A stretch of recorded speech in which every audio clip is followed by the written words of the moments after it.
I think we're confidently in our second chapter, because now that Slow Forever has come out and, you know, Charlie and I made that album together, it's just going to be more synergy coming together with ideas.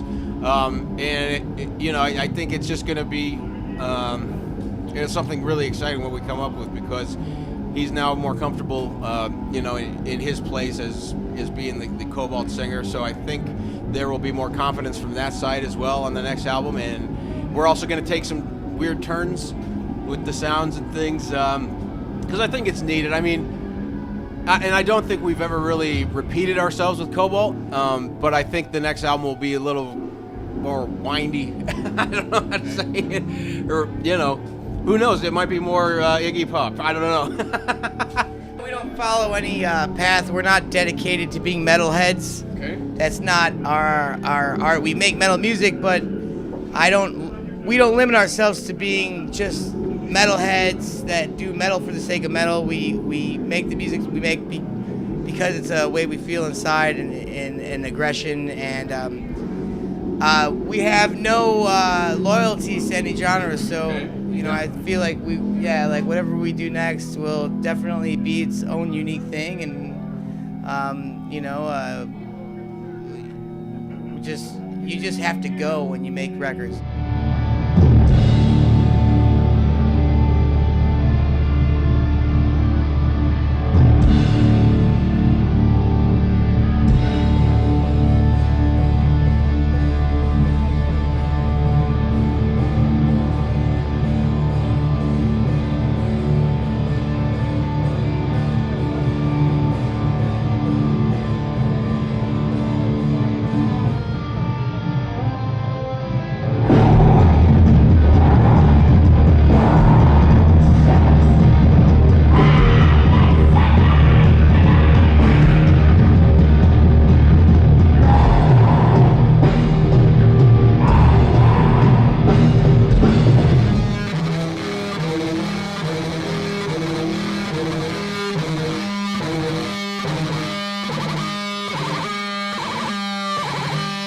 We know all about it. Okay. We get called that all the time. I don't know what it means. It usually sounds like a negative thing. Every time I come over here playing even when I was playing Knockmistium, we'd be like, yeah, they're a U.S. black metal band. There seems to be here almost a negative connotation to it, but we don't call ourselves black metal.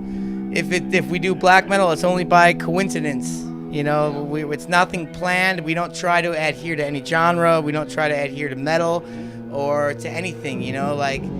We have influences outside of music, writers and movie makers and cultural heroes that aren't into metal or have nothing to do with metal. So a lot of our stuff, I feel like, no, we're not really in the metal scene.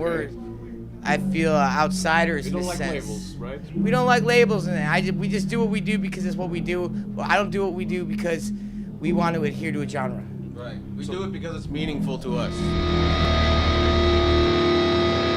I mean, I certainly appreciate, and that's also part of my personality as well. I'm sort of a metalhead, but I'm not a metalhead.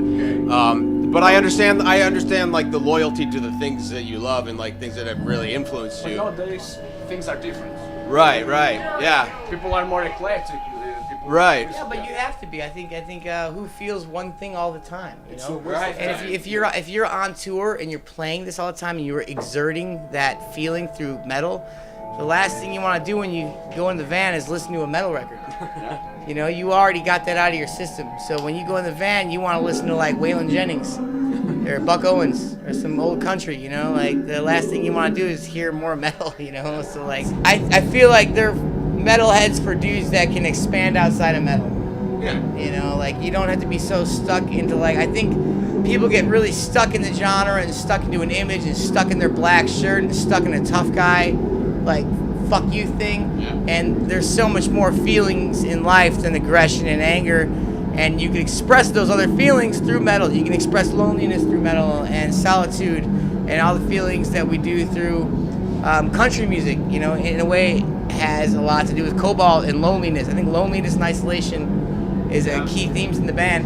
And, metal to us, I think, is just it's something we grew up with, and we're loyal to in a sense, because we were kids and we grew up in this music scene. But the same way, I mean, me and him both grew up in punk rock too. You know, we grew up listening to like punk rock albums, you know, and other things besides metal. And I don't think, you know, we don't have any exclusiveness to, you know, we're definitely. I would never want to be a throwback band or a theme restaurant. You know what I mean?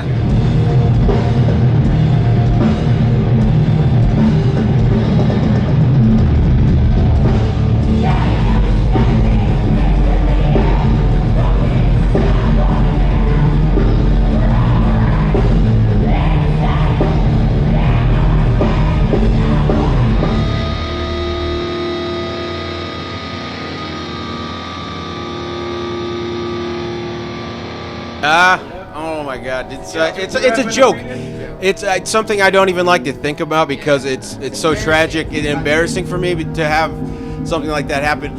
I was reading that the alternate reality in Back to the Future 2. You remember that?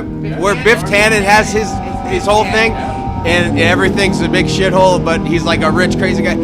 That was partially based on Donald Trump in the 80s. It's a joke that came true. All these satires that happened are truths now.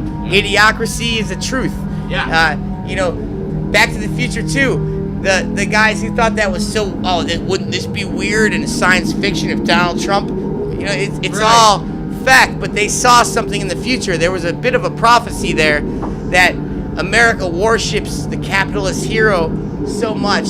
It's a fucked up lie that they've been told, and something that they haven't experienced that they comment on. And you know, the most thing that these people care about in a way is as long as I can keep my gun, I don't care who I vote for. Right. As long as I can murder somebody.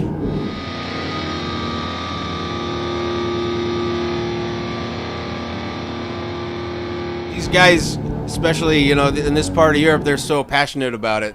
And you know, it's the best feeling in the world to hear that something that meant so much to you also translated to somebody else, and people are very passionate about it, and that's what makes it all worth it. You know, is people's loyalty, and that what we're doing speaks to them, and that's what keeps us going. You know, we would quit if we didn't have that reciprocal. You know.